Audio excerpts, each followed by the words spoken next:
Praise the Lord. जो खुदावंत के भवन में आके खुश है,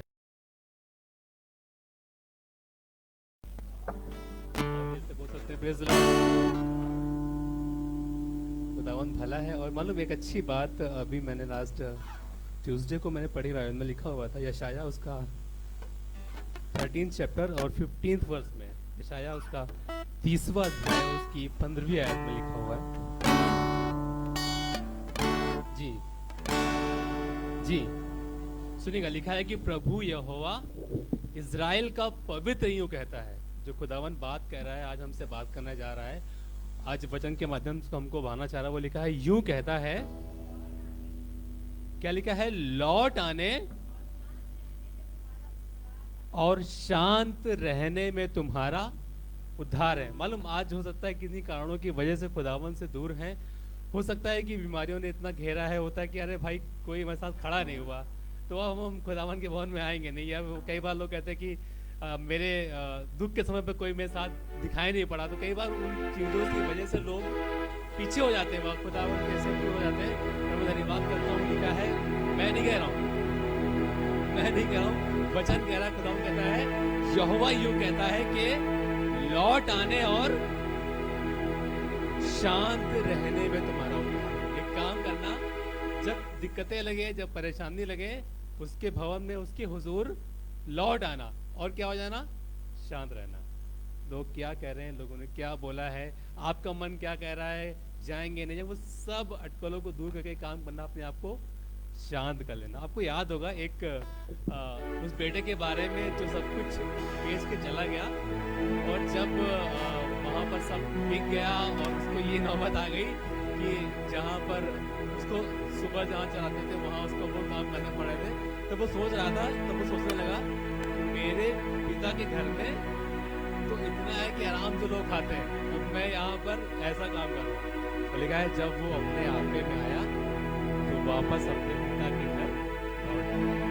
एक काम करिए, अपने आपे में आने की जरूरत है, अपने आप को जाने की। तो मैं किसने मुझे लगाया? मालूम, हमारा उद्धार करता वो जिंदा खुदावन जो हमसे प्यार करता है, जिसने हमने अपनी सांसें फूकी है, हम उसके लोग, हम संसारिक नहीं है, हम उस खुदावन के लोग हैं। और एक काम कर, अपने आपे में आए, वापस खुदावन के भवन में लौट आए, खुदावन के हुजूर लौट आए, उसकी उपस्थिति में आ जाए। और आपको सच बताएं, लिखा है कि वो बेटा अभी वापस आया ही था, उस पिता ने कुछ नहीं पूछा कि तू कहाँ गया था, तूने कितना खर्चा किया, तुझे कितना बचाया, कुछ नहीं पूछा।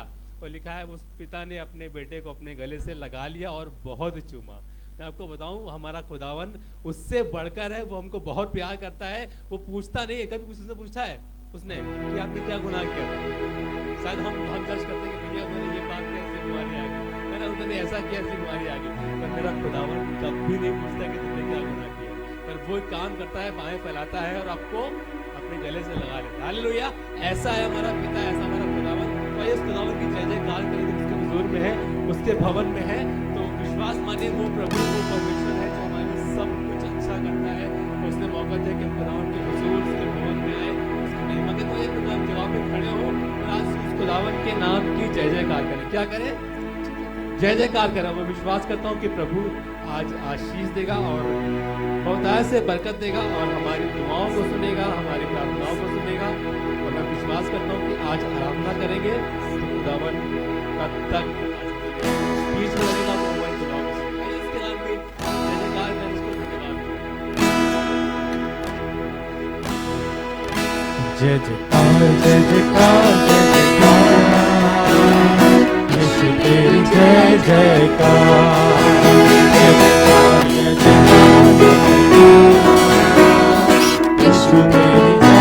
जयकार, यीशु तेरी जय जयकार, यीशु तेरी जय जयकार,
भाता रहे मेरे जीवन में यीशु तेरा नाम जलाल पाता रहे मेरे जीवन से यीशु तेरा नाम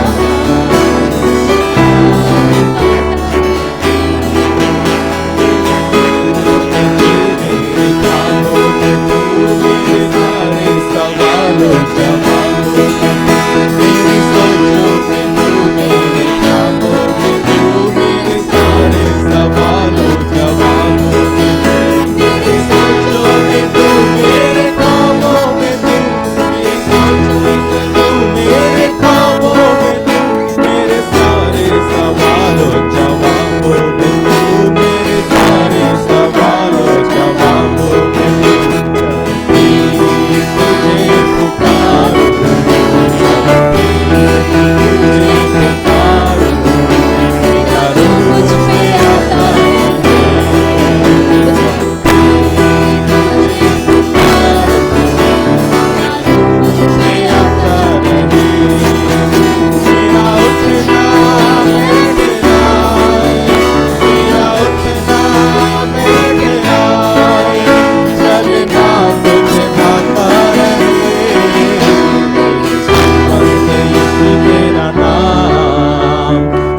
भवन में आनंद की बरसात संग तो जीवन में संतुष्टि है। तेरे भवन में आनंद की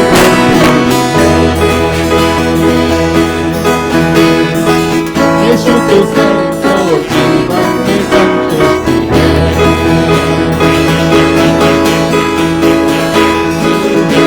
कमाल का मेरा यीशु है।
चलता तूफानों को भी शांत कराता, ये न सहारे पानी पे चलता तूफानों को भी शांत कराता।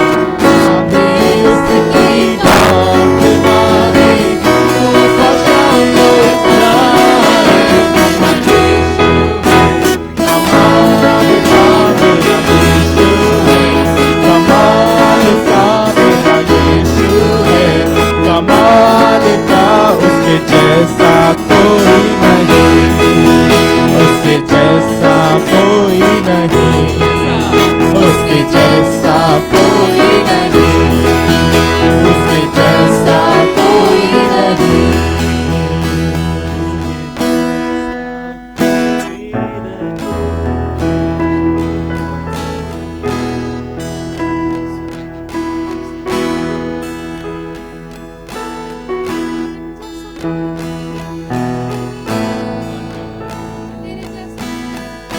से बोले यीशु मसीह के नाम से आज ये तूफान शांत हो जाए।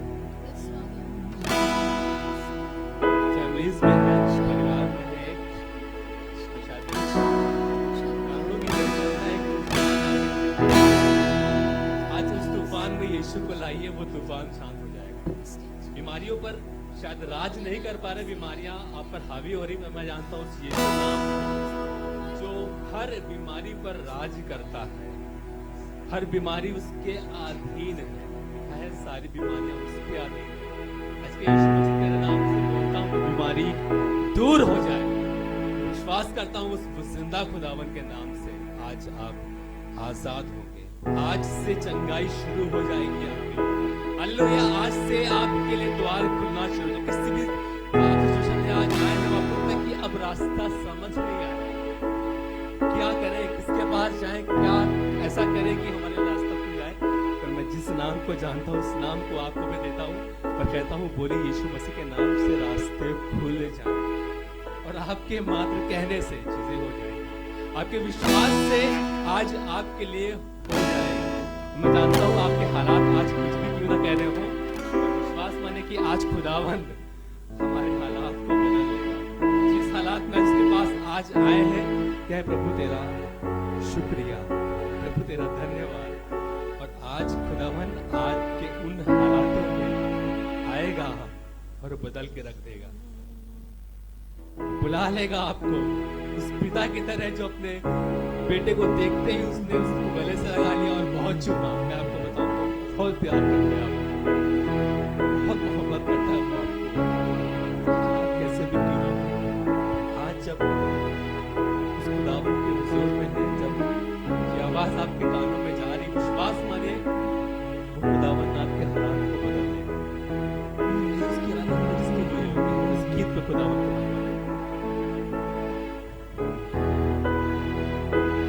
कदमों में तेरे मैं आता हूँ, तुझको छूना भी चाहता हूँ। कदमों में तेरे मैं आता हूँ, तुझको छूना भी चाहता हूँ। धोके अपने लहू से सब नया कर दे, धोके अपने लहू से सब नया कर दे। तुझ में ही अब मैं जिंदा रहूं मेरे यीशु।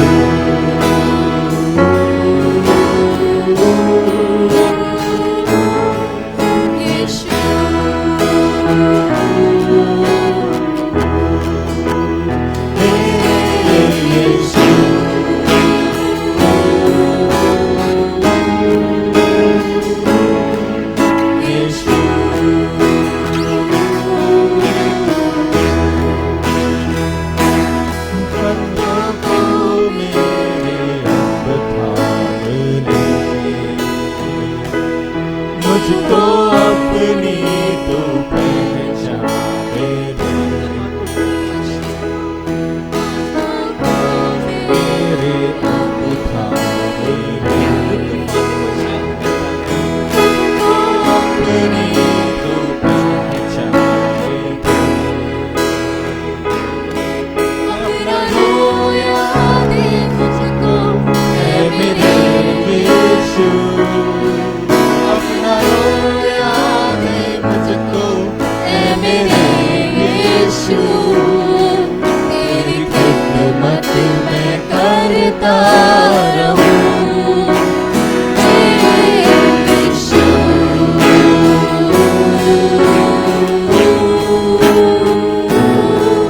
यीशु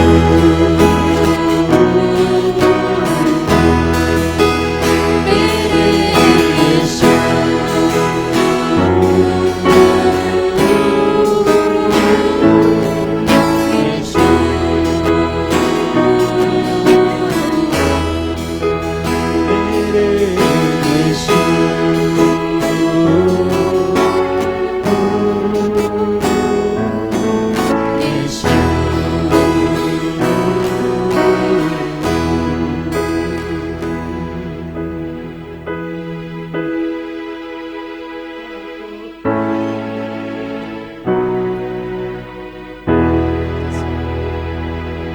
मुझको अपनी तू पहचाने दे, हाथों को मेरे अब थाम ले। मुझको अपनी तू पहचाने दे, अपना रोया दे मुझको ऐ मेरे यीशु। अपना रोया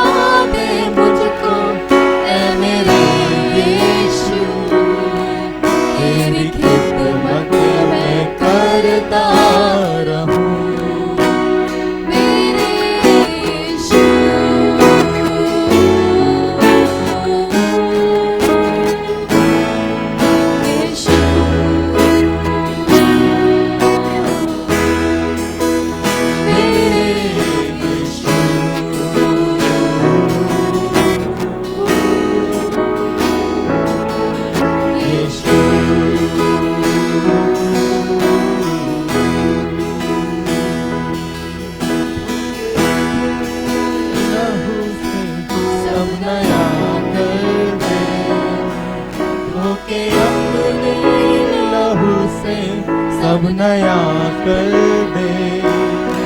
धोके अपने लहू से सब नया कर दे। धोके अपने लहू से सब नया कर दे। तुझ में ही अब मैं जिंदा हूँ, मेरे यीशु।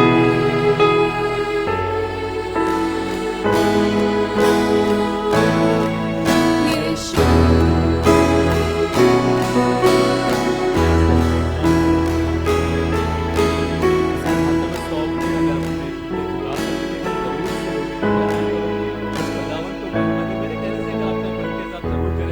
विश्वास करता हूँ कि उसके भवन में उसके आते हैं, अपने आप को सौंपते हैं, तो हम अपने आप को अपना चार्ज खुदावन के हाथों में देकर विश्वास करता हूँ। जब उसके हाथों में चीजें होती हैं, उसके हाथों में बर्तन होता है, बर्तन बिगड़ता नहीं है। उसके हाथों में जब हालात होते तो वो हालात बिगड़ते नहीं, वो बना देता है।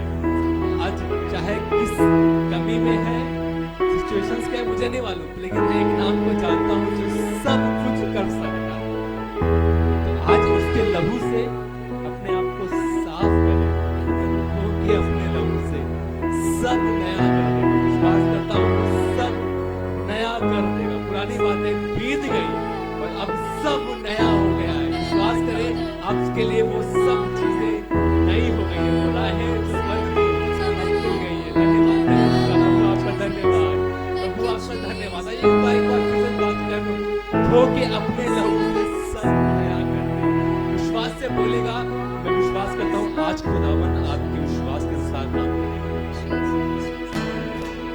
धोके अपने लहू से सब नया कर दे। धोके अपने लहू से सब नया कर दे। धोके अपने लहू से सब नया कर दे। तुझ में ही अब मैं जिंदा रहूं, मेरे यीशु।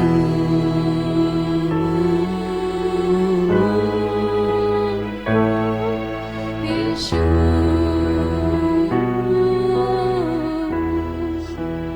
मेरे यीशु।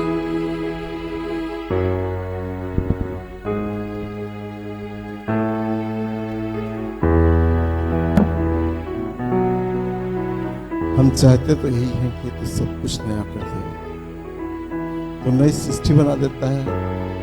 यहोवा ने एक सृष्टि बनाई, पर मनुष्य को तूने कहा कि मैं तुम्हें नई सृष्टि बना दूं। कैसे धोता है? आत्मा से धोता है, अपने लहू से धोता है, शक्ति से, सामर्थ्य से धोता है और नया कर देता है। आज हम नए होने आए हैं, चाहते हमको नया कर दे। अपने वचन को तेरे हाथों में सौंपते हैं। इन्हें सुनने के कान और ग्रहण करने वाला हृदय, मुझे बोलने की जुबान दे, यीशु मसीह के नाम में आमीन। बैठ जाएं।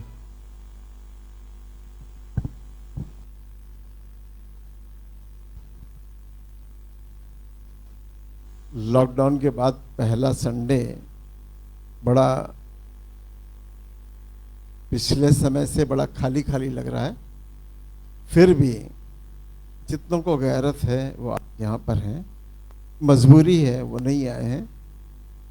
एक रिक्वेस्ट हमेशा रहती है, वो है ऑनलाइन इबादत मजबूरी की इबादत है, पर ऑनलाइन प्रेयर में बहुत जुटते हैं। मोनिल भाई के और इनके द्वारा, क्या कहते हैं, क्रिस्टीना के द्वारा बहुत लोग जुड़ते हैं।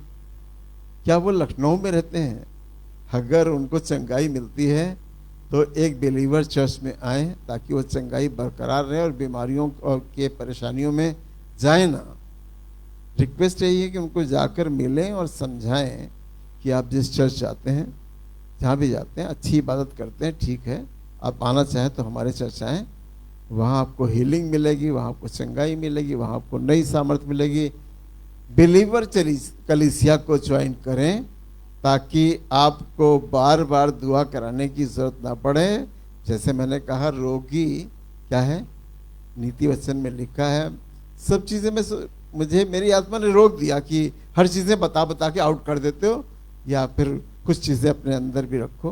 तो मैंने आयत को कोड नहीं किया, और इससे मुझे बड़ी हिम्मत हुई। रोगी अपनी आत्मा की सामर्थ्य के द्वारा या आत्मा के द्वारा चंगा होता है, या रिहाई को पा जाता है अपनी आत्मा के द्वारा।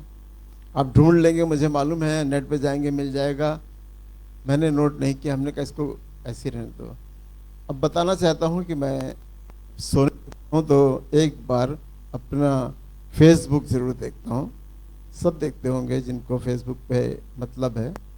तो हम कुछ नहीं करते हैं, एक लाइक कर देते हैं लोगों को। लोग मैसेज भेजते हैं, एक लाइक कर देना हमारी हॉबी है, या हम उनको इनकरेज करते हैं, हम उनको उभार देते हैं, हम उनको कहते हैं हम तुम्हारे साथ हैं, तुमने अच्छा बोला, तुमने अच्छी बात कही।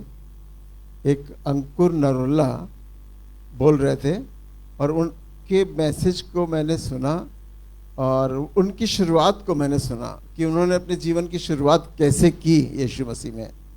कह रहे मैं बहुत बाइबल पढ़ता था, मैंने बहुत कुछ किया। पंजाब में उन्होंने अपना काम शुरू किया है, मैं जगह भी नहीं बता पाऊँगा, वो वेबसाइट पे जाइए सब मिल जाएगा। उन्होंने कहा सब दिया था, उसमें फ़ोन नंबर दिया था और सब दिया था। और भीड़ तो नहीं देखी, पर काम बहुत कर रहे हैं। अब आजकल व्हाट्सएप पे और फेसबुक पे आपको इतनी गवाहियाँ और इतनी हीलिंग दिखाई दे रही है, आप जब खोलिए तो हीलिंग दिखाई दे रही है। प्रचार कम है पर हीलिंग ज़्यादा है। हमको अच्छा लग रहा है कि हीलिंग, अब हीलिंग का समय चल रहा है, क्योंकि प्रचार का समय तो जैसे लॉकडाउन हो गया ना, लॉकडाउन, वैसे प्रचार भी लॉकडाउन हो गया। प्रचार करने कोई निकल नहीं रहा है। हैंडविच बांटने, पहले आप जाइए विशाल के पास, एक मियाँ बीबी हैंडविच बांटा करते थे, और जगह जगह पे पर्चे बांटा करते थे, लोग पार्कों में बांटते थे। हमने भी जब शुरू किया था, हमको 4 आध्यात्मिक नियम मिले थे कि ये 100 हैं, आपको 100 जाकर 3 दिन के अंदर पार्कों में बांटना। मैंने गांधी पार्क में बांटा, मैंने दूसरी पार्कों में बांटा, और उनमें 4 आध्यात्मिक नियम को जाके धीरे से बैठ के उनके बगल में कहा, क्या आप 4 आध्यात्मिक नियम जानते हैं? कहने कौन से 4 आध्यात्मिक नियम? मैं आपको बताता हूँ। मैंने उसको जाकर छोटी सी पुस्तक को ले जाकर उनके सामने बताया कि 4 आध्यात्मिक नियम इसमें ये हैं, अगर इन 4 बातों को आप जान गए तो समझिए स्वर्ग के दरवाजे आपके लिए खुल जाएंगे, खुदा आपकी मदद करना शुरू। जो भी था वो सिखाना। अब ये नहीं हो रहा है, अब हीलिंग हो रही है इस समय, और ऐसी हीलिंग हो रही है कि हम व्हाट्सएप पे देखते हैं तो हम खुद ही देखते रह जाते हैं, और फेसबुक पे देखते हैं तो देखते रह जाते हैं कि इतनी हीलिंग हो रही है। कैसे कैसे रोगी, आज हम रोगी की गवाही से हमारे चर्च में बहुत से अच्छी बातें होती हैं, बहुत अच्छी बातें करते हैं, पर हमारे मोनिल भाई का इस काम में सबसे ज़्यादा योगदान रहता है। जितनी हीलिंग होती है उनकी रिकॉर्डिंग आप डालिए, हमारा नाम नहीं डालिए, अपना नाम नहीं डालिए, चर्च ना डालिए, कुछ ना डालिए, दुनिया जाने कि यीशु मसीह काम कर रहा है। हम चाहते हैं ना यही, जान तो जाएं कि यीशु मसीह ने जितनों ने चंगाइयाँ पाई हैं, जो चीज़ें पाई हैं, उनकी रिकॉर्डिंग बना बना के फेसबुक पे और इन पे उनके मुख से, अपने मुख से नहीं, उनके मुख से जिन्होंने पाई हैं ज़रूर डालें। तो मैं बताना चाह रहा था कि मैं भूल गया था नाम, नरुल्ला है नाम, और अंकुर या ऐसे कुछ नरुल्ला। उन्होंने बताया कि मैंने कैसे अपने काम को स्टार्ट किया। और मैं बाइबल बहुत पढ़ता था, और बाइबल पढ़ते पढ़ते सब किताबें मैंने पढ़ डाली, और उसके बाद मैंने खुदा से दुआ की। बहुत दुआ करने के बाद मैंने खुदा से उम्मीद करी कि कुछ मुझे बता, कुछ मुझे बता, कुछ मुझे बता। तो कुछ नहीं मालूम हुआ। फिर बाद में एक बात मालूम हुई कि डैनियल। फिर हम वो सोचने लगे डैनियल की पुस्तक तो मैंने पढ़ ली है, डैनियल की पुस्तक तो मैंने 2 बार पढ़ी है, और बहुत अच्छे से पढ़ी है। मैंने डैनियल की पुस्तक पढ़ी है। फिर दुआ करते रहे। फिर उनको याद आया डैनियल, तो उन्होंने कहा डैनियल। फिर उनके विचार में आया डैनियल 3 बार दुआ करता था, और अपनी कोठरी बंद करता था, और कोठरी बंद करके अपनी दुआ करता था 3 बार। कह रहे बस ये चीज़ मैंने पकड़ ली और इसको मैंने अपना लिया और ये करना शुरू किया। उसके बाद बंद दरवाजे खुलने लगे। आज मेरे पास इतना बड़ा प्रेयर टावर है, इतनी बड़ी ये चीज़ें हैं, इतनी बड़ी ये चीज़ें हैं, इतना बड़ा बाइबल कॉलेज है, इतने लोगों के एडमिशन हो गए। एडमिशन कैसे पाएंगे आप, सब चीज़ें उन्होंने बताई कि आप बहुत पढ़े लिखे हैं, काबिल हैं, नहीं काबिल हैं, कम पढ़े लिखे हैं। आप अपना फ़ोन नंबर ले लीजिए मेरा और उस पर फ़ोन करिए, आपका फ़ोन पे ही इंटरव्यू हो जाएगा। फिर हम आपको स्कूल में बुला लेंगे और आपको लगाएंगे। और पर आप तैयार रहिए कि हर चीज़ का सामना करने के लिए तैयार हैं। यही आपके इंटरव्यू में सिलेक्शन है। आपका सिलेक्शन इस बात से होगा, नॉलेज से नहीं होगा, एजुकेशन से नहीं होगा, किसी और चीज़ से नहीं, पर हर चीज़ का सामना, यीशु मसीह के काम में हर चीज़ का सामना करने के लिए क्या तैयार हैं? आपका सिलेक्शन, उन्होंने बंद शब्दों में बहुत कहते हैं, मैं खोल के बता रहा हूँ। उन्होंने कहा था कि कैसे हम सिलेक्शन करते हैं, और आप आ जाएंगे और कोई भी हाई लेवल से जो टाइल्स है, मतलब उन्होंने कहा जो टाइल्स मेरे यहाँ लगी है सबसे महंगी वाली टाइल्स हमने स्टूडेंट के कमरों में लगवाई है, उनके बेड्स के आसपास लगवाई है। जो भी हमारा मार्बल लगा है, मार्बल हमने सबसे महंगा वाला मार्बल लगवाया है, सबसे महंगी चीज़ें हमने इसमें इस्तेमाल की हैं, और खुदा हमें पैसे प्रोवाइड कर रहा है, और मेरे पास कुछ नहीं था। ये सब उन्होंने बताया। बड़ा मुझे इम्प्रेस हुआ मैं उनसे कि चले तो हम भी थे बहुत कुछ लेकर, लेकिन शायद हम राहों में रुक गए, हमारा विज़न ही फ़र्क हो गया, हमारी चीज़ें फ़र्क हो गई, हमारा कुछ फैमिली लाइफ डिस्टर्ब हो गया, कुछ अलग चीज़ें हो गई, और इस तरह से हमारी वो विज़न की बातें जो हम बड़ी दूर सोच रहे थे, और फिर उम्मीद करता है आदमी कि कहीं से कोई फाइनेंसर मिल जाएगा, ये तो सबके इंतज़ार में है। क्योंकि हमारे पास जो पैसा है वो बहुत लिमिट में है। हमारे पास एक जितना पैसा था वो मैंने इन्वेस्ट कर दिया, और अब मैं सोचता हूँ कि कहीं से मिल जाएगा, और मिला नहीं। मैं ऐसे बड़े लोगों के घर भी गया और वो पैसा मिल नहीं पाया। उन बातों को छोड़िए, खैर ये बात हमारा वो नहीं है। तो उन्होंने उनके मैसेज को, तो उन्होंने जो मैसेज बताया, कह लें कि एक आदमी का जीवन 3 बातों पे आधारित है। सब तरक्की का राज बताने के बाद उन्होंने बताया कि एक तो आपकी फैमिली लाइफ, दूसरा उन्होंने बताया कि आपकी पर्सनल लाइफ, और तीसरा उन्होंने बताया कि आपकी स्पिरिचुअल लाइफ। ये 3 लाइफ आपकी खुदा चेक करता है, खुदा के सामने चेक होती है, या खुदा आपको जानता है और आपको इसे अच्छी रखना है। एक तो फैमिली लाइफ, तो फैमिली लाइफ के बारे में उन्होंने जो कुछ बताया मैंने उनसे सुना। विचार उनके लिए, टॉपिक उनका ज़रूर है इसमें, लेकिन विचार अपने हैं, आयतें अपनी हैं, सोच अपनी है, ख्याल अपने हैं। उनके ख्याल हमारे ख्याल मिल सकते हैं, हो सकता है उसी बाइबल से वो बोलते हैं, इसी बाइबल से हम भी बोलते हैं। पर मैंने जो बताया कि फैमिली लाइफ के बारे में, तो मैंने इब्राहिम के फैमिली के बारे में स्टार्ट किया कि एक ऐसा परिवार जो अपने बाप का घर छोड़कर, सब कुछ छोड़कर, दुनियादारी छोड़कर, और तब वो निकल कर खुदा यहोवा के पास आया, यहोवा की आवाज़ सुनी और उसको अपना लिया, और आवाज़ सुनने के बाद मुसीबत के दिन काट रहा है, परेशानी के दिन काट रहा है, मुश्किल के दिन काट रहा है। घर नहीं है, घर नहीं है, झाऊ के वृक्ष के नीचे से उसकी शुरुआत हो रही है। झाऊ के वृक्ष के नीचे उसने सबसे पहले आके एक झाऊ का वृक्ष, हम तो जानते नहीं कौन सा होता भाई, ये पकरिया का जानते हैं, इसका जानते हैं, शायद वो बहुत छाया करता था।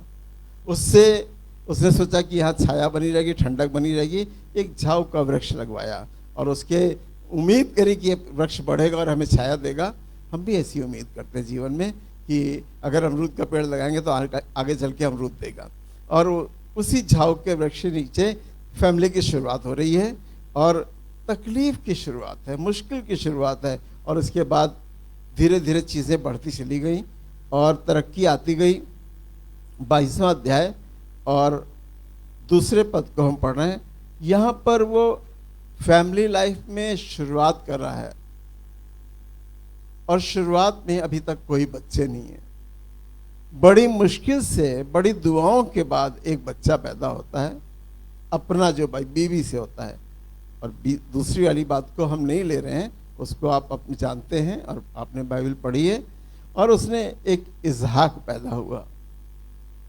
अब इसहाक पैदा होने के बाद खुदा हमारा बातों को देखता है, जांचता है, परखता है।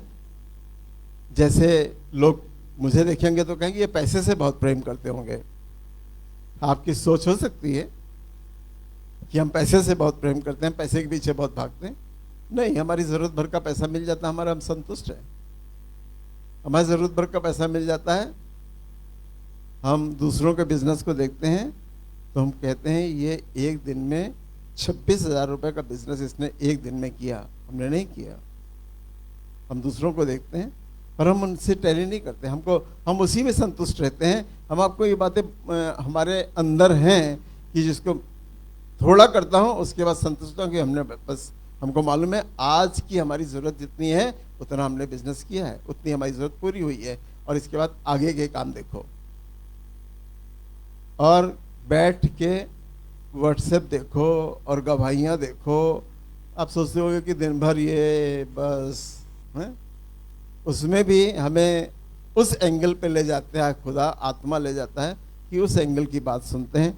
तो हम यहाँ पे 22:2 में पढ़ने जा रहे हैं, इसहाक पैदा हुआ जी, और अब उसके खुदा देखता है कि तुम्हारा प्रेम कहाँ है, तुम मुझसे प्रेम करते हो। इब्राहिम अब तक खुदा से बहुत प्रेम करता था, प्रेम बट गया, प्रेम बट गया जी जी।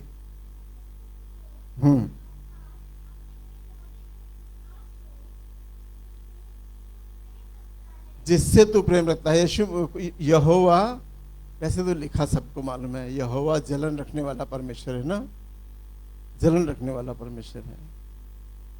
पर ये थोड़ी इस बात से जलन रखने वाला, वो जलन रखने वाला है कि तुमने मजार पे जाके वो भी कर दिया और तुम हमसे भी आए हो कहने कि खुदा ये ठीक हो जाए। यहोवा जलन रखने वाला परमेश्वर, इस बात को अपने जहन में जरूर बैठा के चाल चलन में डाल लीजिए। जलन वो रखता है कि भैया तुम कर क्या रहे हो, वो जलन रखने वाला परमेश्वर है। इस बात को लेकर इसमें मिलाकर चलिए, ताकि ये जब बिरयानी बनाओ, मीट बनाओ तो मसाले डालने होते हैं, तो कोई मसाला समझ के इसको डाल लीजिए कि ये जलन रखने वाला परमेश्वर क्या कह रहा है, जिससे तू बहुत जी। पहली एक बार मैंने प्रचार किया था, और ये प्रचार बहुत बड़े बड़े लोग करते हैं, बहुत अच्छा करते हैं। वो लकड़ी लिए था, वो गधे पे बैठा था, और ये था, मैंने भी किया था। तो पहले हिंदू बैकग्राउंड से बहुत से लोग आते थे।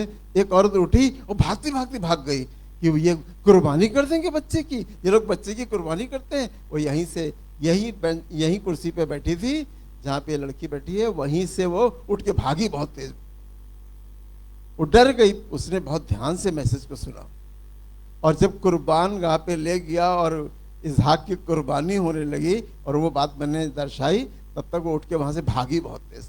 हमने कहा ये बेचारी डर गई कि शायद ये लोग कुर्बानी, बच्चों की कुर्बानी कराते हैं, तो डर गई जी जी जी जी। होम बलि करके चढ़ा।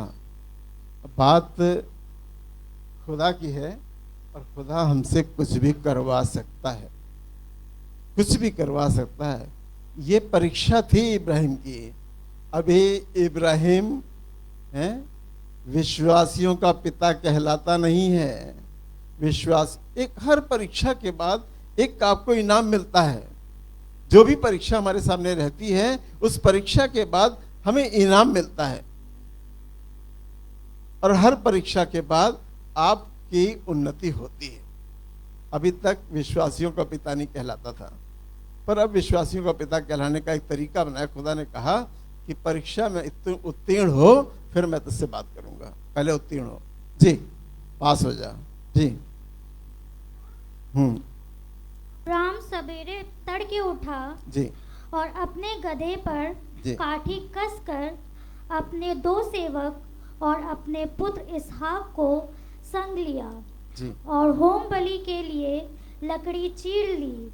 तब निकलकर उस स्थान की ओर चला जिसकी चर्चा परमेश्वर ने उससे की थी जी। बस करें, अब आप स्टोरी सब जानते हैं। इसहाक को उसने कुर्बान कर दिया कि नहीं कर दिया? उसने तो 100% कर ही दिया। खुदा ने मान लिया कि बस मैं समझ गया, तू कर देगा, तू कर देगा, मुझे मालूम है। और खुदा ने खुद ही रोक लिया, कहा बस अब तू विश्वासियों का पिता कहलाएगा। हमारा सिलेक्शन, हमारा फेथ कहाँ तक चेक होता है। खुदा चाहे तो हमारे फेथ को कहाँ तक चेक करता है। तो ये काम कर दे, इसके बाद मैं देखूंगा तुझे। वो काम जो हमसे खुदा चाहता है हम कर नहीं पाते, हम कर नहीं पाते।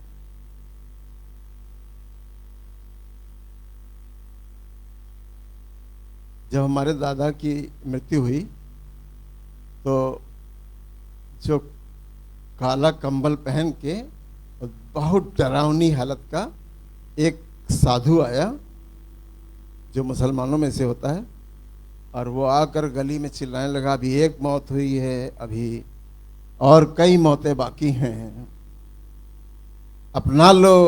पता नहीं क्या क्या वो बोल रहा था, हम बच्चे थे हैं, बड़ी ही डरावनी वजह। सब लोग डर गए, कोने में घुस गए कि क्या होने वाला है, अभी एक मौत हुई है, फिर क्या होगा, इसके बाद क्या होगा, इसके बाद क्या होगा। हमारे घर वाले भी डर गए। तो भैया उन्होंने क्या किया कि खूब अच्छे से मीट बनवाया, और मीट बनवा के और तंदूरी रोटी खरीद के लाए और गरीबों को खूब दान किया कि भैया सब बचे रहे हैं। भाई जिस तरह से आदमी कर सकता है अपना करता है। दादा के मरने के बाद इसी बरहा के मकान पे क्या हुआ, यह भैया ऐलान करके पूरा मोहल्ला अपने दरवाजे बंद कर लिए। पूरे मोहल्ले ने अपने दरवाजे बंद कर लिए। अब हम लोग डरे सहमे टूट रहे, अपने को किससे बताएं, किसकी मदद लें, क्या करें। जो अकल काम कर रही वही करो भैया, क्या करें। कोई नहीं मरा, कोई नहीं मरा। दुआ करते थे भैया, छोटी मोटी टूटी फूटी आती थी। बिलीवर कलीसिया ही कहाँ थे, एक चंद साहब थे, एक चंद साहब थे बस। बिलीवर कलीसिया ही नहीं थी। एक चंद साहब, वो भी लाल बाग, वहाँ जाओ इतनी दूर है। बहुत मजबूर आदमी बृहस्पति को जाता था दुआ कराने वहाँ, जो पुराने लोग हैं जानते हैं। पर कहने वाली बात नहीं है। उनका बेटा, सब कहते थे एक अंडा वो भी गंदा, ये सब वहाँ प्रचलन था। मुंह से निकाला है मैंने, तो आप समझ लीजिए। उन्होंने कहा, एक लोग जब उसकी बात करते थे कहते एक अंडा, एक बच्चा था उनके पास, एक लड़का, लड़की की शादी में मैं गया था, एक अंडा वो भी गंदा, हर समय शराब। ये थी हालात। पर ये हालात ऐसे हैं कि प्रेम के प्रति परीक्षा। हम किससे प्रेम करते हैं? पैसे से प्रेम करते हैं। पैसे ही के द्वारा तुम्हारी परीक्षा होगी, पैसे के द्वारा तुम्हारी परीक्षा होगी। तो ये थी फैमिली लाइफ, और उसने फैमिली लाइफ में परमेश्वर को अहमियत दी। फैमिली लाइफ में वाइफ को बिना बताए बच्चे को लेकर चला गया। कितना कठोर था ना इब्राहिम। खुदा के आगे हमें अपने मन को मारना पड़ता है, पर खुदा की बातों को पूरा करना पड़ता है? हमको दुनिया कहती है तो तुमने अपने अकाउंट में पैसा नहीं रखा। हम भैया अपने अकाउंट में पैसा नहीं, 3 अकाउंट है, जाके देखिए सब खाली खाली हैं। पर ओल्ड होम के लिए ज़मीन खरीदने सारा पैसा झोंक दिया, रजिस्ट्री करा लो, बाउंड्री बना लो, और इससे मांग लिया, और इतनी इतनी चौड़ी दीवार बनाएंगे, बेसमेंट खुदवा लो। क्या ये बुरी बात थी? मैं तो, रोटी तो फिर भी मिल रही है। क्या रोटी हमको नहीं मिल रही है? हमारे अकाउंट में पैसा नहीं है, कोई बात नहीं, हमें रोटी तो मिल रही है आज भी, बढ़िया रोटी मिल रही है। महीने में जितना मीट हम खाते हैं, जितना लिमिट में खाना चाहिए उतना नहीं खाते हैं। मतलब ये नहीं कि हार्ट अटैक के लिए नहीं खाते हैं। कहीं लोग कह देंगे इसीलिए इनको हार्ट अटैक पड़ता कि मीट बहुत खाते हैं। अरे भिंडी में मीट खाते हैं, चने की दाल में मीट खाते हैं। मीट सब्जियों के साथ बनाइए, आपको थोड़ा सा बचा लेगा, और लिमिट में खाइए। यहाँ तो अन्य जाति दूसरों का छीन के कहते हैं तुम तो रोज खाते हो, हमको दे दो अपना हिस्सा, तो दे दो भैया हमको हिस्सा। तो बताना चाहते हैं कि फैमिली लाइफ में कितनी कठोर परीक्षा थी, और ये पहली परीक्षा जो इब्राहिम के सामने आके खड़ी हुई, उसमें हारा नहीं, और इसके बाद वो विश्वासियों का पिता कहलाया। हमें कुछ टाइटल पाने के लिए कुछ ना कुछ तो कुर्बान करना है। ये कुर्बान करने की बात से लेके चल रहा हूँ। आप इसको कुर्बानी, आज मेज लगी है, हम कुर्बानी की बात भी कर रहे हैं। उसने अपने बेटे को कुर्बान कर दिया। खुदा की दृष्टि में वो कुर्बान हो गया, मनुष्यों की दृष्टि में वो जीवित रहा। और खुदा की दृष्टि में वो कुर्बान हो गया। पर इसलिए कि एक कुर्बानी खुदा को और बड़ी दिखानी थी, इसलिए उसने ये वाली बात को रोक रखा कि अगर इब्राहिम अपने बेटे को कुर्बान कर देगा तो मैं पीछे हो जाऊंगा। मैं ऐसी बात कर रहा हूँ, खुदा को बुरा ना लगे, खुदा ने अपने बेटे को कुर्बान करने का हिस्सा बचा के रखा था और वो इब्राहिम के जरिए से मतलब 90% या 80% जो भी परसेंटेज लगाएं उतनी दूरी तक वो ले गया इब्राहिम को। वो विश्वास खुदा ने तो कर ही दिया, यहोवा ने अपने बेटे को कर ही दिया, पर इब्राहिम को विश्वासियों का पिता और इतने हाई लेवल पे ले जाने का मतलब था कि पहले एक छोटी सी कुर्बानी दो, और कुर्बानी दे दी उसने और उसके बाद वो निकल गया। ये थी फैमिली लाइफ। अब आइए पर्सनल लाइफ। एक पर्सनल लाइफ, हमारी पर्सनल लाइफ होती है हम जैसा चाहेंगे वैसा करेंगे। बहुत से लोग क्या कहते हैं, हम सुनते सबकी हैं करते अपने मन की हैं। सुनते सबकी हैं और करते अपने मन की हैं। अगर तुम सुनते सबकी हो और करते अपने मन की हो तो फायदे में नहीं हो, घाटे में हो, समझ लो। अगर सबकी सुन लेते, सबने बुरी बात बोली होगी, किसी ने एक अच्छी बात बोली होगी, शायद उसकी सुन लेते, शायद उसकी मान लेते, शायद उसकी बात पे विश्वास कर लेते हैं। पर सुनते सबकी हैं, करते अपने मन की हैं। जो यहाँ हैं, जो चले गए नहीं अपनी कलीसिया से, ऐसे ही कहते थे कि भैया हम सुनते सबकी हैं, करते अपने मन की हैं। आप कहीं ना कहीं घाटे में हो, कहीं ना कहीं आप नुकसान में हो। आइए निकालें पहला राजा और 11 अध्याय 11वां पद। 11:11। सुलेमान को खुदा ने बहुत अच्छी उम्मीद से और बहुत अच्छी सोच से और दाऊद के घराने का एक उत्तम राजा, दाऊद के बाद एक उत्तम आदमी को, मतलब एक बहुत ही उत्तम सुलेमान को चुनकर गद्दी पर बैठाया। और सुलेमान ने खुदा से जो कहा और खुदा ने उसका 100 गुना दे दिया। उसने खाली बुद्धि मांगी और दिया क्या गया? सोना, हीरा, जवाहरात और दुनिया की हर वो वस्तु जो एक राजा के पास होनी चाहिए, कोई कमी ना, किसी बात की कमी नहीं रखी। खुदा ने अपना वायदा निभाया और सुलेमान ने अपना वायदा नहीं निभाया।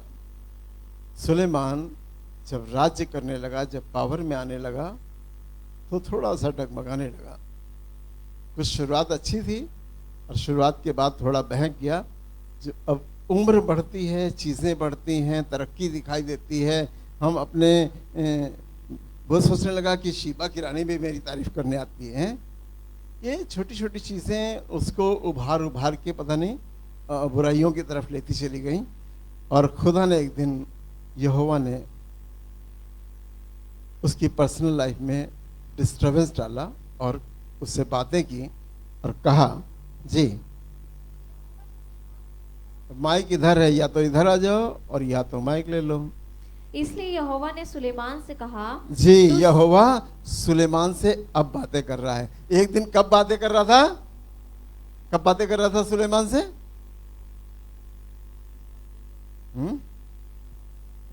अरे मोनिल भाई, सारे सोए, कुछ जाग रहे हैं। अरे जब बुद्धि मांग रहा था सुलेमान तब बातें कर रहा था खुदा। एक बातचीत तब की देखिए और अब की बातचीत में अंतर देखिए। अब बातचीत और तब की बातचीत में, अब पहले खुदा बहुत दिल से बातें कर रहा था सुलेमान से, कह रहा मैं, अरे तुमने बुद्धि मांगी बस, अरे मैं तुझे जो कुछ मांगता वो मैं देता, और बिना मांगे सब कुछ दे दिया। और अब जी, इसलिए यहोवा ने सुलेमान से कहा, जी तुझसे जो ऐसा काम हुआ है, तुझसे जो ऐसा काम, अब भैया जाइए बाइबल खोजिएगा, नेट पे निकालिएगा कौन कौन से आपसे हुए काम। अगर तुझसे जो ऐसा काम हुआ है, अरे ये सुलेमान कौन कौन काम करके आया? कुछ गलतियां करके आया लगता है। तुझसे जो ऐसा काम हुआ है, गलतियां बहुत करके आया। और खुदा नाराज हो गया। यहोवा सामने आ गया और सामने आके कहने लगा, यहोवा आवाज में बोलने लगा, यहोवा बातें करने लगा सुलेमान से, तुझसे जो ऐसा काम हुआ है और मेरी बंधाई हुई वाचा और दी हुई विधि को तूने पूरी नहीं वाचा की। को और विधि को तोड़ दिया, पूरा नहीं किया, तोड़ दिया। ये बड़ी खराब बात है। तेरे को जो काम सौंपे गए, जो तुझे दिए गई जिम्मेदारियां, उसको तूने सब कुछ मिटा दिया। तूने मेरी वाचाओं को, मेरी विधियों को तोड़ दिया, इन्हें ठुकरा दिया, इज्जत नहीं की, मेरी वैल्यू नहीं करी। बहुत नाराजगी है, खुदा के दिल में बहुत नाराजगी है जी। नाराजगी से भरा हुआ खुदा सुलेमान से बातें कर रहा जी। इस कारण मैं राज को निश्चय तुझसे छीन कर तेरे एक कर्मचारी को दे कह दूंगा। रहा राज्य छीन लूंगा तुझसे, राज्य छीन लूंगा। ये इजराइल राज्य तुझे दिया ना, राजा बनाया, अब तुझसे छीन लूंगा, तुझसे छीन लूंगा। कितना खुदा नाराज हो सकता है, हमसे राज्य छीन सकता है, हमारी चीजें छीन सकता है। तुझसे गाड़ी छीन लूंगा, तुझसे बिजनेस छीन लूंगा, तुझसे ये छीन लूंगा। छीन सकता है, जो देता दे सकता है वो ले भी सकता है जी। तो भी तेरे पिता दाऊद के कारण ये बात बहुत अच्छी बात लगती है। तो भी है, पता नहीं मोनिल भाई उर्दू में जानते हैं। तो भी उर्दू का वर्ड है, हिंदी का वर्ड है? उर्दू का लगता है। इंग्लिश का क्या होता है भाई इसका? तो भी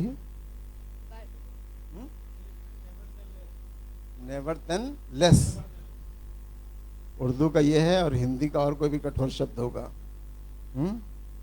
तो भी ये जब बाइबल में तो भी आए ना, तो जरा सा अलर्ट होके सुनिएगा और या पढ़िएगा बाइबल।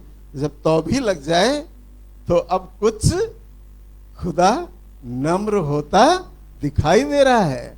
अब खुदा कुछ नम्र होता दिखाई दे रहा है, अच्छी बातें करना चाह रहा है। तो भी मैं तुझे माफ कर दे, जाओ तुमने गलती की, तो भी मैं तुम्हें माफ कर दे, जाओ तो भी तुझे 100 नहीं 100 रुपये मांग रहे हो, जाओ तो भी मुझे 50 रुपये देता हूँ, जाओ। तो भी जब तो भी बाइबल पढ़ते हैं कभी कभी, जब तो भी आए तो जरूर से रुकिए। जब हमने गाड़ी सीखी थी ना, तो एक लड़के ने बताया था कि ठहरिए, नहीं रुकिए, देखिए, चलिए। रोड को उस पार करना था तो उसने वहां कह रहा, पहले आप यहाँ गाड़ी रोकिए, रुकिए, देखिए, चलिए, तब क्रॉस करिए रोड अपनी गाड़ी लेके। कहीं नहीं तो दूसरी गाड़ी ठोक देगा। तो भी जी, तो भी तेरे पिता दाऊद के कारण, तेरे पिता दाऊद के कारण आज ऋणी है यहोवा। आज पिता ऋणी है, आज ऋण है। दाऊद की कमाई, धार्मिकता की कमाई, और धार्मिकता जो दाऊद ने कमाई थी उसका ऋणी दिखाई दे रहा है यहोवा। आज यहोवा के ऊपर कुछ ऋण है। आज यहोवा के दिमाग में कुछ भले काम हैं दाऊद के, जो उसके भले कामों के, बाप के भले कामों के कारण, बाप के दादाओं के भले कामों के कारण। इसीलिए तो कहते हैं कि ठूंठ से एक डाली फूट निकलेगी। दादाओं के जमाने के कारण तुम्हारे अंदर भलाई आ जाएगी, तभी यीशु मसीह पैदा हुआ। दादा के दादाओं के भलाइयों के कारण यीशु मसीह पैदा हुआ, दाऊद के वंश से।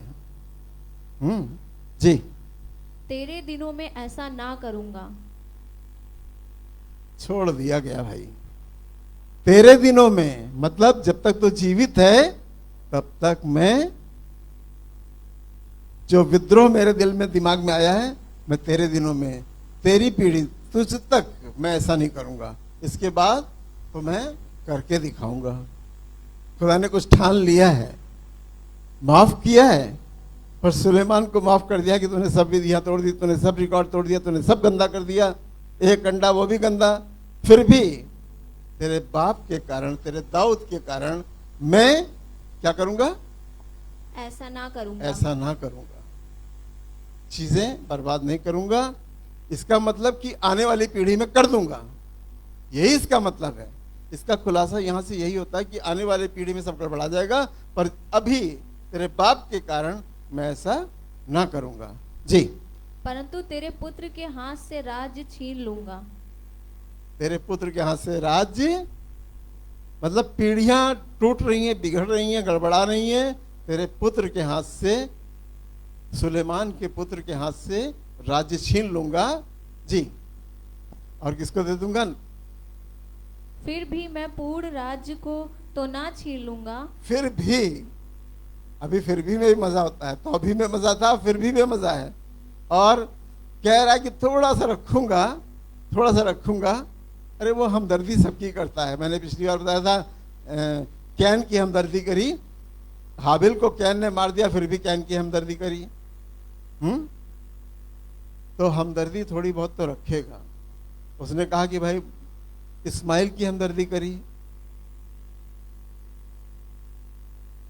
जी, परंतु अपने दास दाऊद के कारण जी। और- फिर बाप को स्मरण करा रहा है, सुलेमान सुन, तेरे बाप के कारण और अपने चुने हुए यरूशलेम के कारण और अपनी चुनी हुई कलीसिया के कारण मैं तेरे पुत्र के हाथ में एक गोत्र छोड़ दूंगा। एक गोत्र, 12 गोत्र थे ना, एक गोत्र छोड़ दूंगा। बस करें। ये थी पर्सनल लाइफ। पर्सनल लाइफ गड़बड़ाई, चीजें मिट्टी में मिल गई। और इसके बाद की स्टोरी आपने पढ़ी है बाइबल में। एक नबी को खुदा ने बुलाया, उससे कहा एक सफेद चादर लेकर आ, और उस सफेद चादर को लेकर आया वो, और कह रहा कि मैदान में ले चल जहां सारे इजरायली दूर से देखते हो। नबी जब चलता था, देखता था, कुछ करता था तो इजरायली सब देखते थे कि भाई कुछ करने जा रहा भैया, आज गुस्से में है नबी, आज कुछ करने जा रहा। उसने एक सफेद चादर ली और 12 टुकड़ों में फाड़ी और कहा इजराइल, आज से इजराइल बट गया। 12 टुकड़ों में चादर फाड़ के बताई कि इजराइल 12 टुकड़ों में बट गया। और एक दाऊद के कारण, सुलेमान के कारण, और फिर एक टुकड़ा इनके हिस्से में भी आया, 11 अलग बट गए। ये थी पर्सनल लाइफ। पर्सनल लाइफ गड़बड़ाई और चीजें गड़बड़ा गई। अब आइए स्पिरिचुअल लाइफ पे।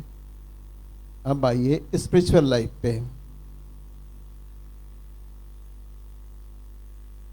यीशु मसीह जब पैदा हुआ तो एक ऐसे परिवार की तलाश थी जो यरूशलेम का रहने वाला हो, या मतलब इजराइल का रहने वाला हो, इजराइल का रहने वाला हो, और बड़ा खुदा परस्त हो और बहुत अच्छा हो।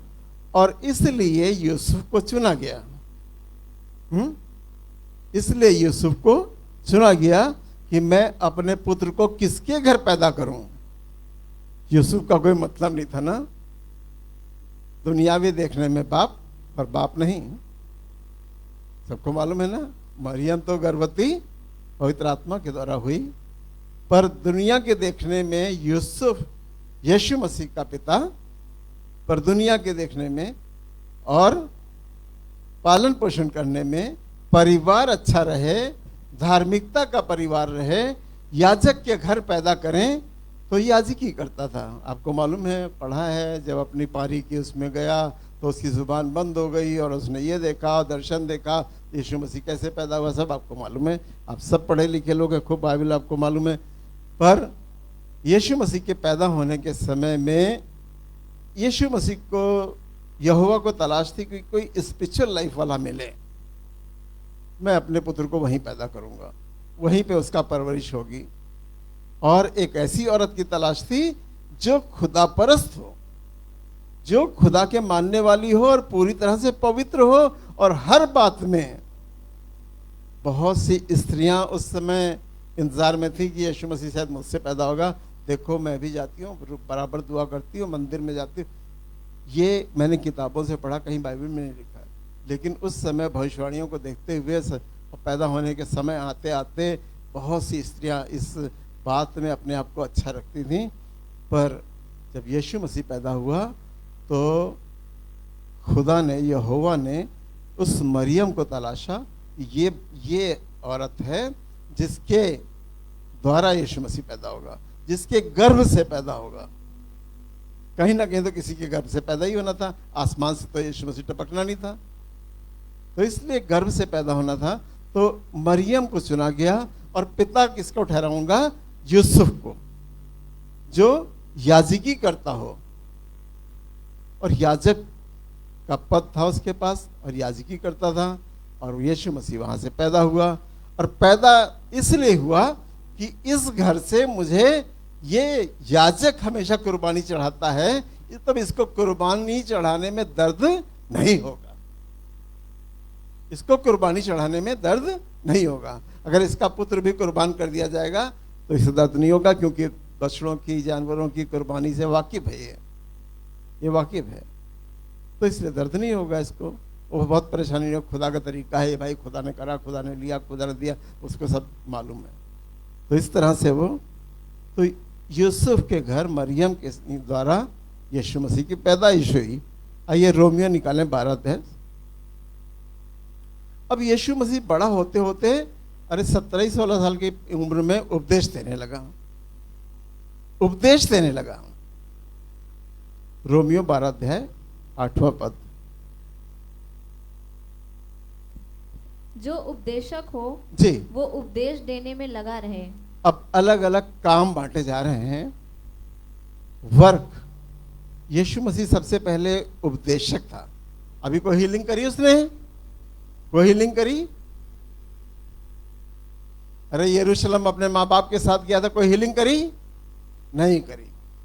पहला काम कहां से शुरू किया? उपदेश देना शुरू कर दिया। उसने हैकल में जाके पुस्तक ली और यशाया की पुस्तक लेके पढ़ना शुरू कर दिया और उपदेश देना शुरू कर दिया। जो उपदेशक हो वो उपदेश देने में लगा रहे। लगा रहे, उपदेश दिया करें, लगा रहे। देना और लगा रहना दो अलग अलग, बिल्कुल इनकी तुलना वजन से की जा सकती है। लगा रहना जो कंटिन्यू लगा रहता है, लगा रहने का मतलब कंटिन्यू, और उपदेश देता हो या करता हो, लगा रहे। जो उपदेश जिसे उपदेशक के लिए ठहराया गया वो उपदेश देने में लगा रहे। जी, दान देने वाला उदारता से दे। अब कलीसिया के काम दिखाए जा रहे हैं कि हर आदमी के पास एक एक जिम्मेदारियां हैं। जी, जो अगुवाई करे वह उत्साह से करे। जो अगुवाई करे, अगुवाई करने का मतलब जैसे मान लो कि कोई वर्शिप करा रहा है, कोई गीत करा रहा है, कोई गवाहियों के लिए बोल रहा है, जो अगुवाई कर रहे हैं, कुछ कुछ अगुवाई कर रहे हैं। भाई चलो इसके बाद इनका टर्न, इसके बाद इनका टर्न। जो अगुवाई करे वो अगुवाई करने में लगा रहे। जी, जो दया करे वो हर्ष से अब करे। बाहर निकल जाइए, दया करिए। जो दया करे वो खुशी के साथ करे। दया, दया कैसे होती है? आप बीमार हैं, खुदा आपको ठीक करेगा, हम जा रहे हैं। नहीं, दवा लाए हो कि नहीं लाए हो? भैया डॉक्टर कह रहे हैं 40 रुपए की दवा आएगी। 40 रुपए कहाँ जेब में? अरे 40 रुपए की दवा आएगी, क्या है पर्चा दिखाओ, लाम ला देते हैं।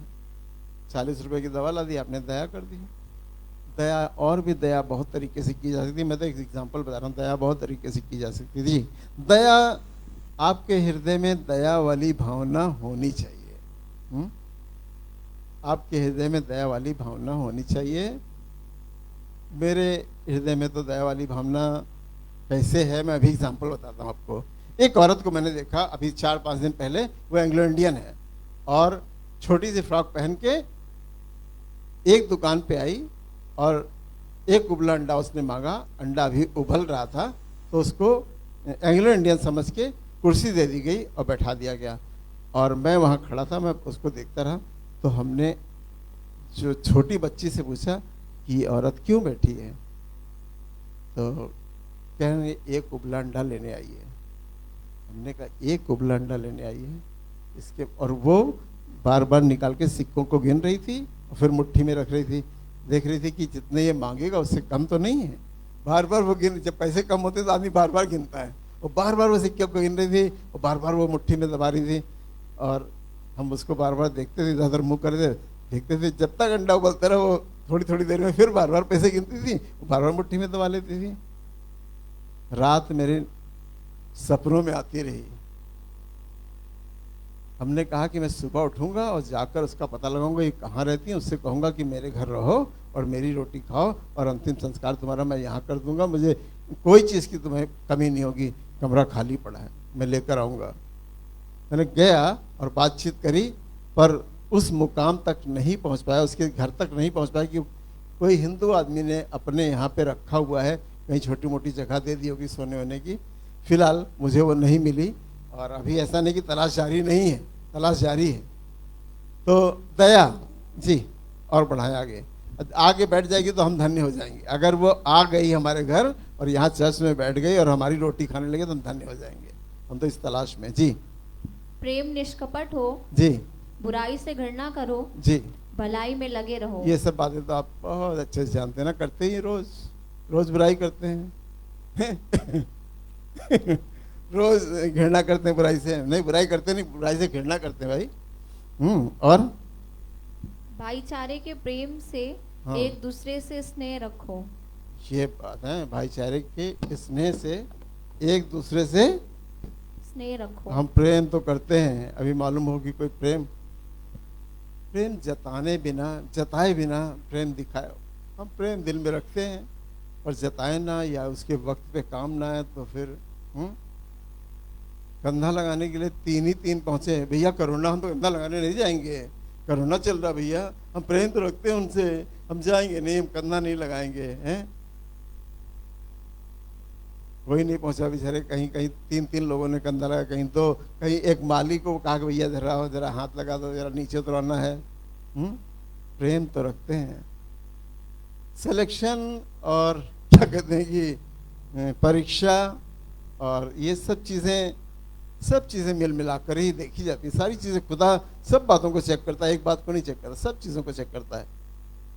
डेथ की खबरें आपने बहुत सुनी होगी, मेरा भी मन नहीं करता यार, क्या यार मिट्टी हो गई, कहाँ जाए यार बताओ, फिर जाओ, फिर लौट के नहाओ, फिर ये हो गया, फिर वो हो गया, अब पादरी होने के बाद जाना ही पड़ेगा यार, उसमें क्या है, जाना है। तो हिम्मत बढ़ गई, पहले हम बहुत टालते थे, अरे कौन अपने रिश्तेदार हैं, बहुत नज़दीक के थोड़ी हैं, दूर के हैं, जा छोड़ो, हम कौन जाएगा, नहीं जाते थे। जी परस्पर आदर करने में एक दूसरे से बढ़े चलो। अच्छा, तुम बोल रही हो? हैं? कौन बोल रहा है? कलाम बोल रहा है। अच्छा जी। प्रयत्न करने में आलसी ना हो। प्रयत्न करने में आलसी ना हो। हैं? आज हमारा टारगेट है, वो क्या करना है, सबको टारगेट अपना अपना होता है ना। आज हमारा टारगेट है कि 100 कॉपी जांचनी है। आज हमारा टारगेट है कि 100 कॉपी जांचनी है।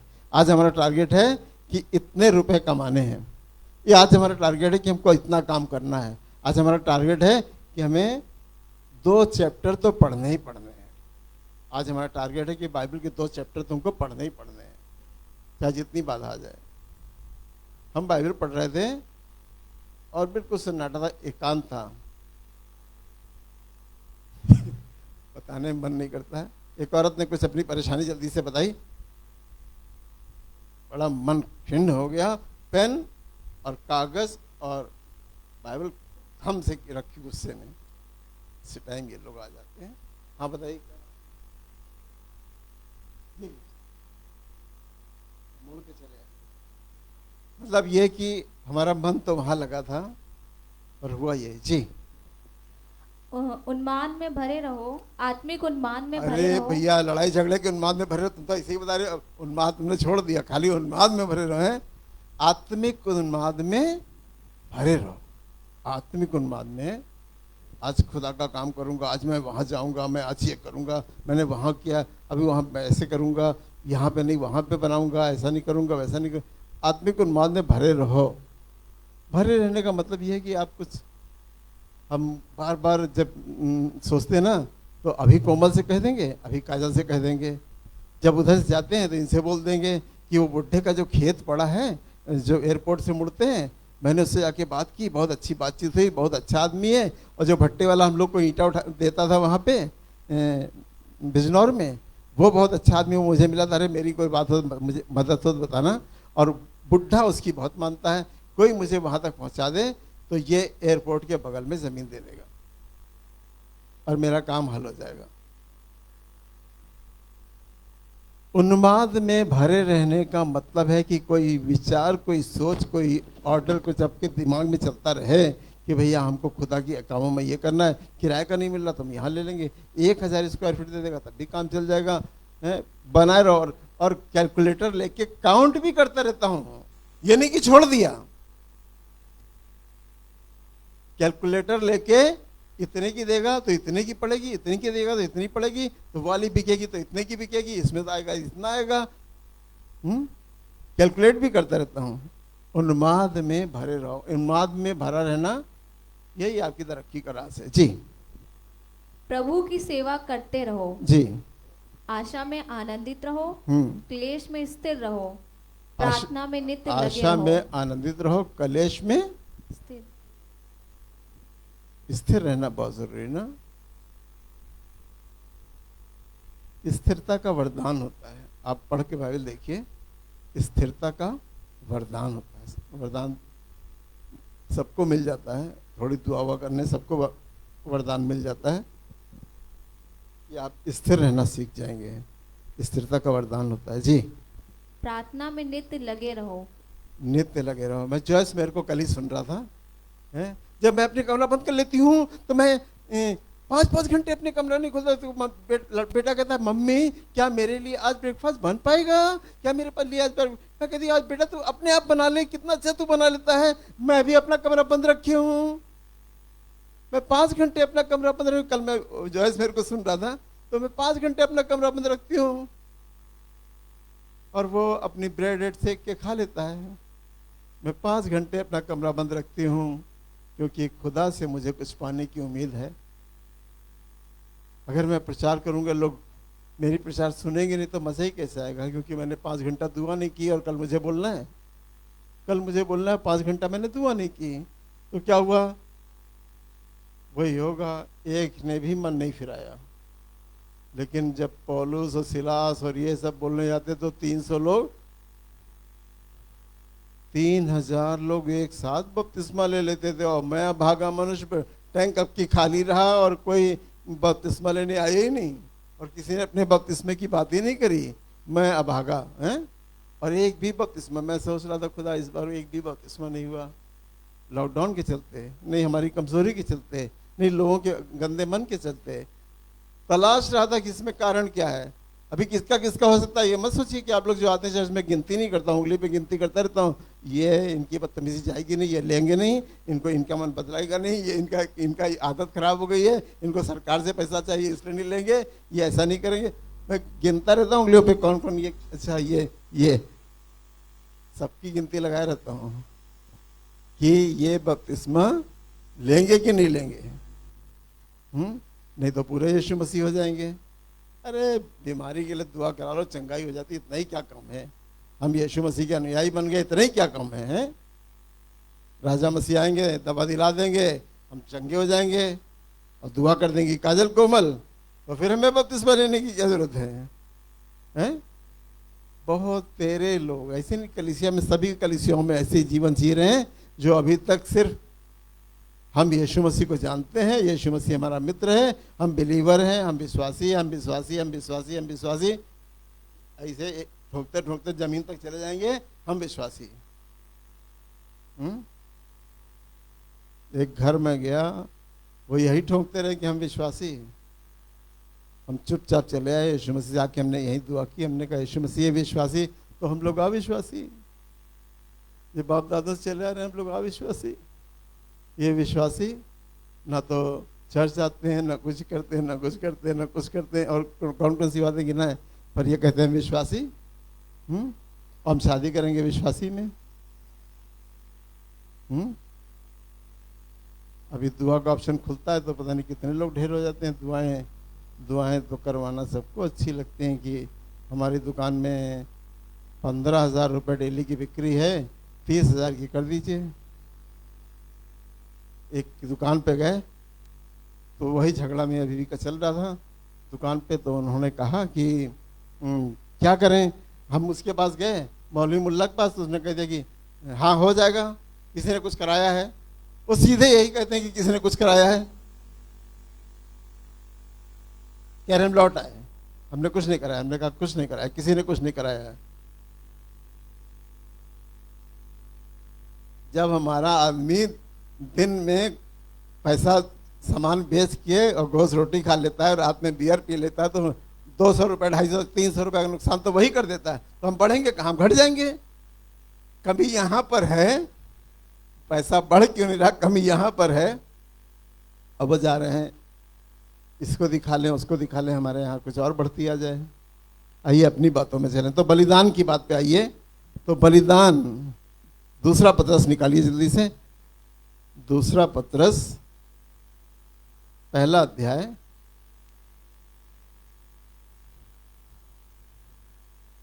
और 5 से 8 पद पढ़ेंगे, ज़्यादा बोलूँगा नहीं तो टाइम और ज़्यादा हो जाएगा। मैंने सोचा था आज विशाल दिख नहीं रहे हैं और जाऊंगा सुबह सुबह जाके कह दूंगा समोसे का ऑर्डर कर दो, लेकिन हमने कहा कोरोना है, कहीं वहाँ कोरोना वाला समोसा जो अंदर गंदा बनता है तो वो कोरोना से भी बदतर होता है। अगर आप अंदर देख लीजिए जो बनता है वो वहाँ बदतर होता है। टेस्ट के लिए खाते हैं, क्या करें, भूख के लिए खाते हैं, जब भूख लगती है तो खा लेते हैं।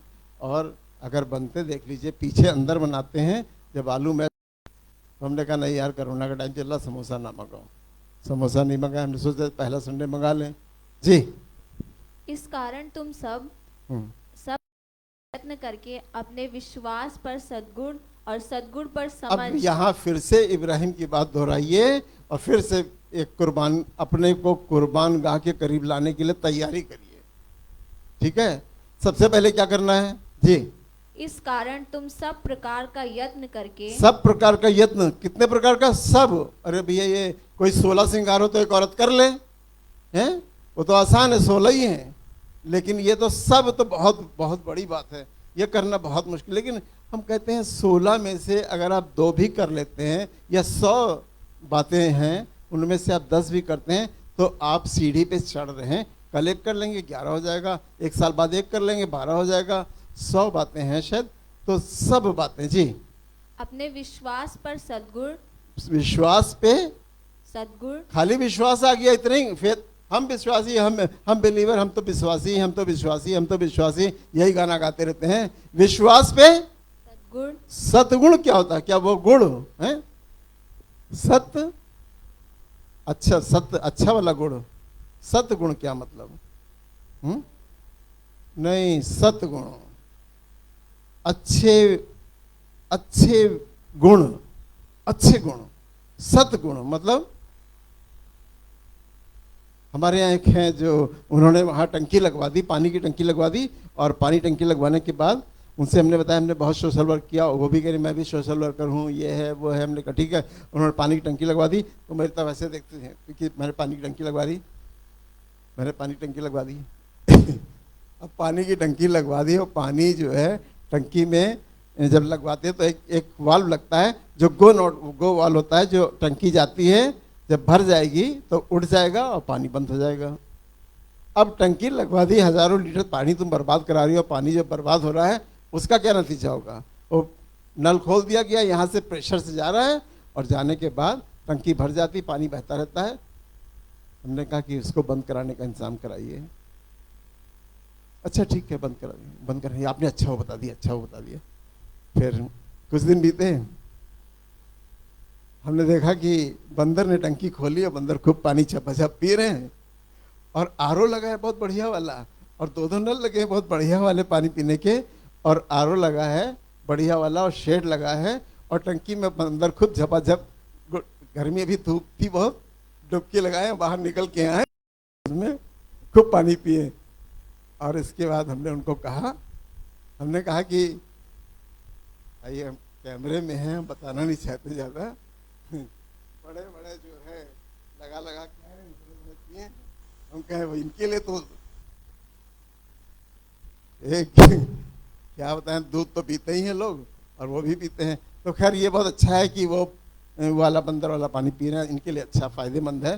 तो हम चुप रहने का, 1 हफ्ता गुजर जाने दो, कम से कम ये सब पी लें और ये जोरावर हो जाए खूब। तो 1 हफ्ता हमने टाला। हमने कहा कि जरा टंकी की हालत देख लीजिए, बंदरों ने खोल के उसमें खूब नहाया है, खूब। 3 आदमी जल्दी से वो बुला के लाई, 3 देखो क्या हो गया, देखो क्या हो गया। चढ़े तो इतने बड़े बड़े कीड़े उसमें थे और बहुत गंदा पानी था और खूब कीड़े उसमें तैर रहे थे, खूब सफाई हुई।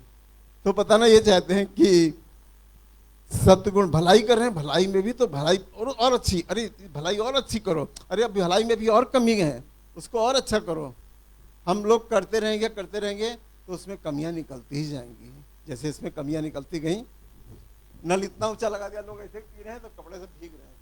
हमने कहा इसकी ट्रे लगाइए स्टील की, ताकि पानी उस ट्रे में गिरे, और नीचे पाइप लगवाइए ताकि पानी नीचे जाए। जी वचन चलिए। और सद्गुण पर समझ, सतगुण पर समझ। जब सद्गुण आ जाएंगे इसके बाद आपके पास एक विजडम आएगी। ये विजडम कहाँ की है? इंसानी विजडम नहीं है, ये खुदा ही समझ आएगी आपके पास। ये विजडम खुदा की तरफ से आएगी। ये सद्गुण आने दीजिए, विश्वास आने दीजिए, सद्गुण आने दीजिए, फिर उसके बाद एक विजडम आएगी आपके पास जो खुदा की तरफ से आती है। ये समझ खुदा की तरफ से आती है जी। और समझ पर संयम। और समझ पर संयम। संयम का क्या मतलब होता है भाई? जल्दी से छोटी से शब्दों में बताएं।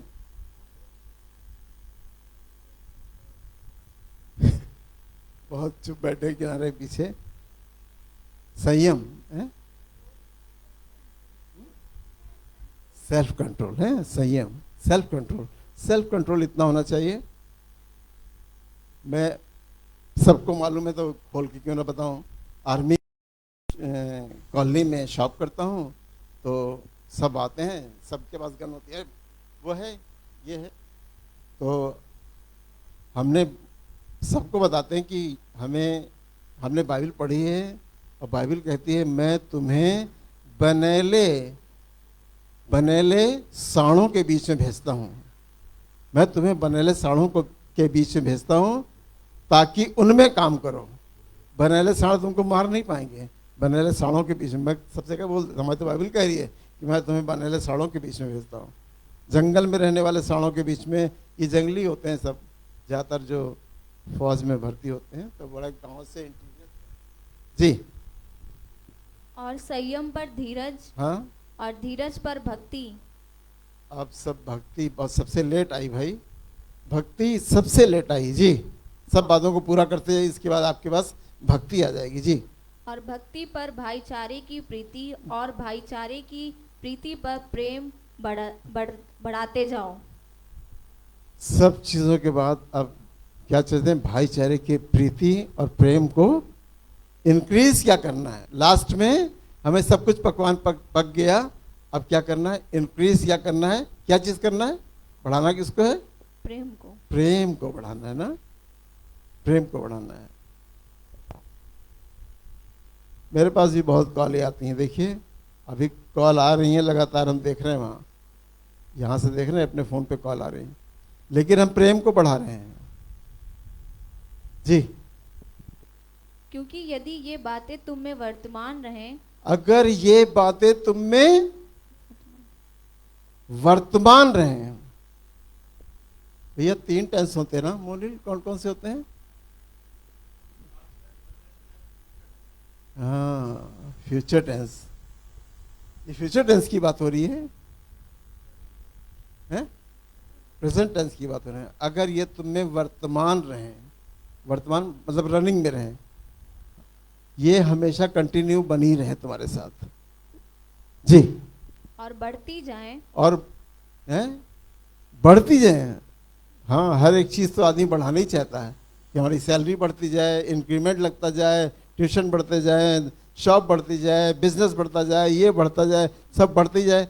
अगर ये चीज़ें तुम्हारे ज़िंदगी में बढ़ती जाएं तो तुम्हें हमारे प्रभु यीशु मसीह की पहचान में निकम्मे और निष्फल ना होने देंगी।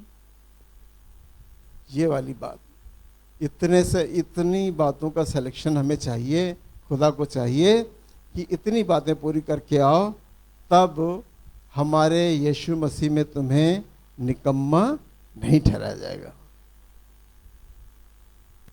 नहीं तो निकम्मा ठहरा जाएगा। 2 बातें जो सीखने की हैं वो ये कि बाइबल बताती है कि कोई कम बुद्धि वाला हो, कोई ठीक से काम ना करता हो, तो कभी उसको मत कहिए कि ए पागल। पागल कहने के लिए मना है, बिल्कुल मना है कि आप किसी को पागल ना कहिए और निकम्मा ना कहिए। 2 बातों के लिए आप बाइबल में पढ़ लीजिए, इसके लिए जुबान पे आ जाए तो रोक लीजिएगा, कंट्रोल कर लीजिएगा।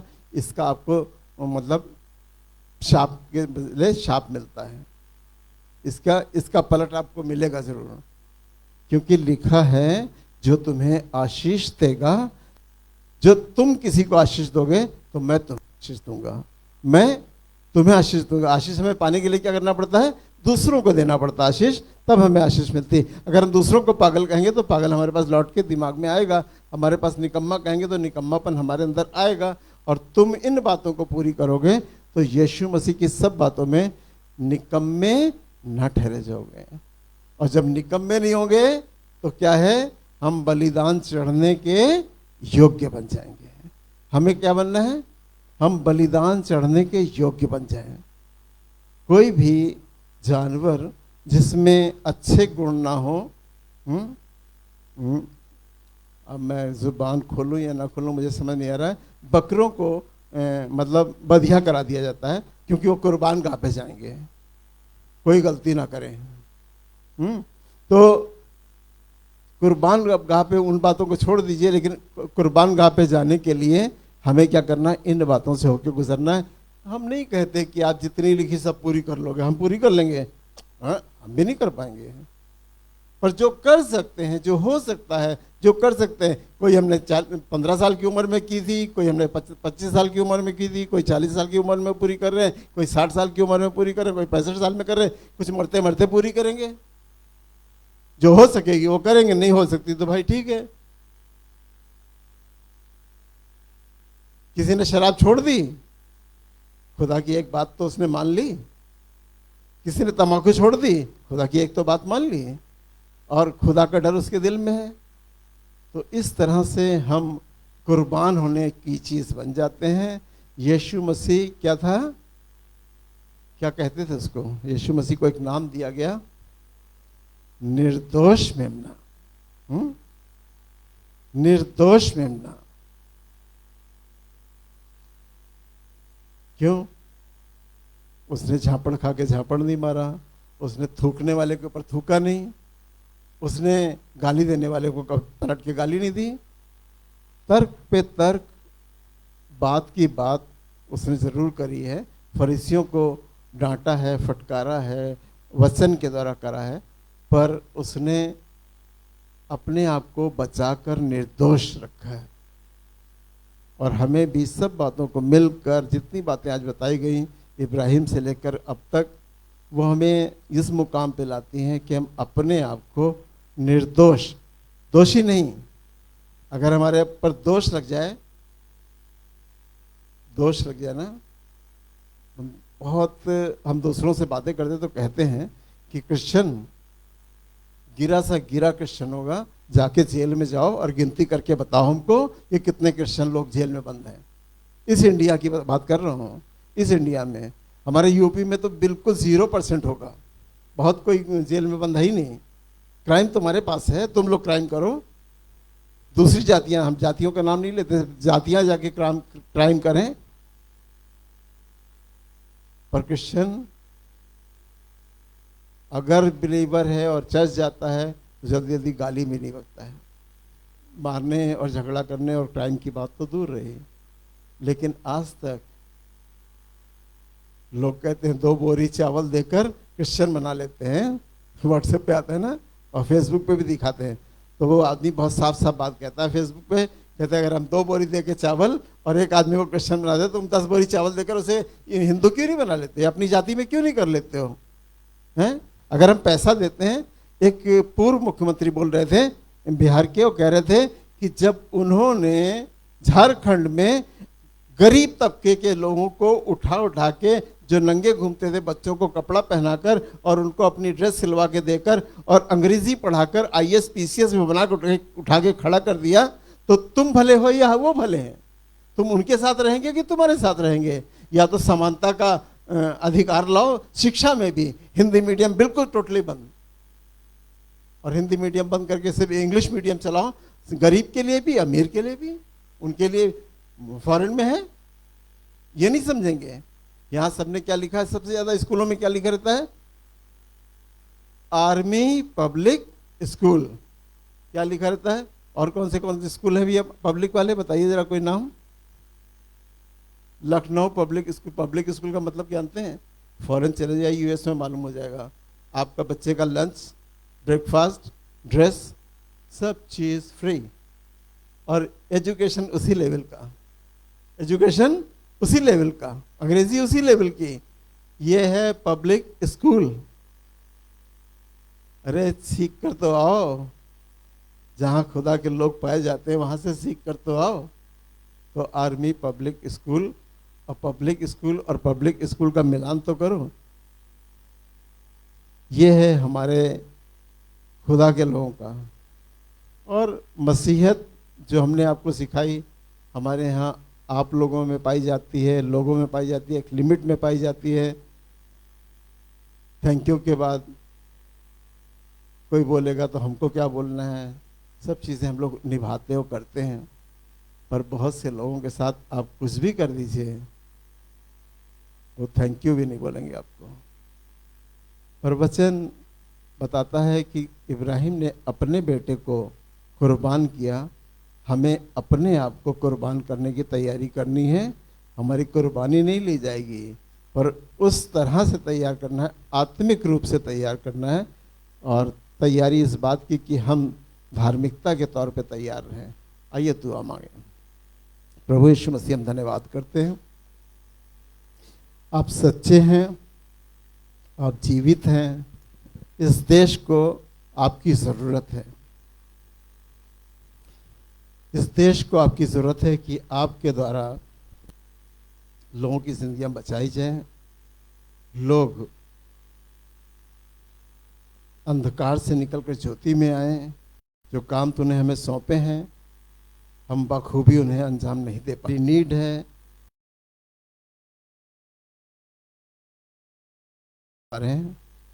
और जब तू चाहेगा वक्त आने पर उन्हें अंजाम देंगे। हम एक एक जन के लिए जो आज यहाँ आए हैं, जो आज मेज़ में शामिल होंगे, यीशु मसीह के नाम में आमीन।